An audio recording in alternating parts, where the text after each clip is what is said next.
成日有街坊問滿田村4至5人單位間3房啲嘢擺邊度啊？問得好，嚟睇我哋嘅設計，話你知點樣喺客廳做大量收納，間房都有自己嘅儲物空間。客廳同飯廳各一組儲物櫃，上邊都係藤編嘅櫃門，加上中間嘅背景牆裝飾，2組櫃裝得好多嘢之外，仲超有質感。成個客廳咁望落去，大氣又高級。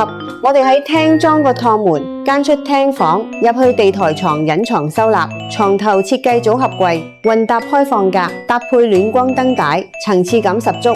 床尾再做個到頂嘅衣櫃，掛低啲衫褲綽綽有餘。跟住嚟睇我哋主人房。做個5尺地台床，整返個細細嘅床頭櫃，上邊加個吊櫃，呢邊靠窗做梳妝台，係大衣櫃延伸出嚟一體嘅，喺嗰度化妝辦公都會好舒服。成間房收納量十足，行路又唔會擠。好啦，嚟睇我哋最後間房，啲設計一樣驚喜。床尾做個吊櫃，側邊係到頂嘅大衣櫃，書台肯定都唔會少啊。靠住個大窗，仲做咗3個開放格擺書，細細間房功能一樣齊全。雪櫃就放喺我哋廚房門口，入嚟做 L 型嘅櫥櫃，中空都鋪咗背景牆，上邊吊櫃增加儲物空間，廚房煮飯動線都超合理。4到5人單位，想間3房，又驚收納唔夠嘅，就可以嚟抄作業啦。如果你想了解更多嘅戶型案例，可以嚟 PM 我。